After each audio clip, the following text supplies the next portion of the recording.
ইফতারের সময় আমরা প্রথমে খাবো, বলেন প্রথমে খাবো, তারপর একটু খাবো শরবত, তারপরে ফল ফুলাদি দিয়ে আপনার আমার ইফতার। ভাজা পোড়াও খাওয়া যাবে, এর কিছুক্ষণ পরে গিয়ে রাতের ভাতটা খেয়ে ফেলবেন। সেহরিতে আল্লাহ যাই রিজিকে দেয় তাই খাবো, সাথে খেজুর রাখবো একটা অথবা দুইটা যদি আল্লাহ তৌফিক দেয়। সেহরি এবং ইফতার যদি আমরা ইসলাম মোতাবেক করতে পারি, প্রত্যেকটা মানুষের শরীরে রোগ আছে না নাই? যারা ইসলামিক নিয়মে রোজা রাখে তাদের ডায়াবেটিস ঠিক হয়ে যায়, প্রেশার ঠিক হয়ে যায়, হার্টের রোগ ভালো হয়ে যায়, এরকম হাজার প্রমাণ আছে। আওয়াজ দিয়ে বলেন আছে না নাই? আল্লাহ শুধু আমাদেরকে রোজা দেয় নাই, শরীরের চিকিৎসার ব্যবস্থা করে দিয়েছেন এই রোজার ভিতরে। বলেন সুবহান, আরো জোরে বলেন সুবহানাল্লাহ। সারাদিন রোজা রেখে আমাদের মা বোনেরা গরমের ভিতরে চুলার সামনে বসে বসে যে ইফতারিগুলা বানায়, আমাদের তো ওনাদের প্রতি একটু মায়া থাকার দরকার আছে। আপনি আমি যেমন রোজাদার, ওনারাও তো রোজাদার।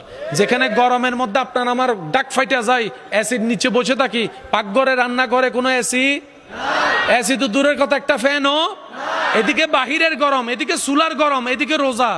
ওনারাও তো মানুষ, ওনাদের দিকে একটু দেখার খেয়াল করার দরকার। আমাদের জীবনটা যেন কারো ক্ষতির কারণ না হয়। অন্যের মুখে হাসি ফুটাইতে যদি আপনি আমি ব্যর্থ হই, কারো চেহারায় কারো চোখে যেন আপনার আমার জীবনটা অন্যায়ভাবে চোখের পানির কারণ না হয়। মনে রাখবেন, রব্বুল আলামিন নিজের হক মাফ করতে রাজি, কিন্তু রব কখনো বান্দার হক মাফ করে না। বান্দা যতক্ষণ মাফ না করবে, রব্বুল আলামিনও কখনো তাকে মাফ করবে না।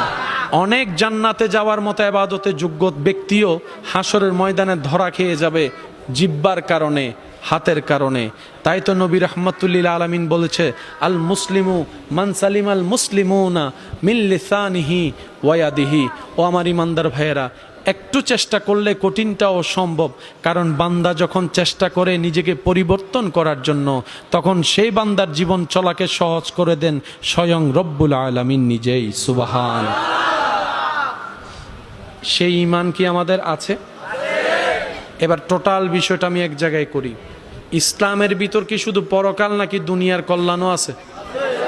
ভাই আওয়াজ দিয়ে বলেন, আছে না নাই? আচ্ছা, ফজরের নামাজ, ফজরের নামাজ এমন টাইমে যখন রাতও নয় সকালও নয়, যেটাকে আপনি আমি ভোর নামে চিনি। ভোরবেলা সূর্য, রাতের অন্ধকার,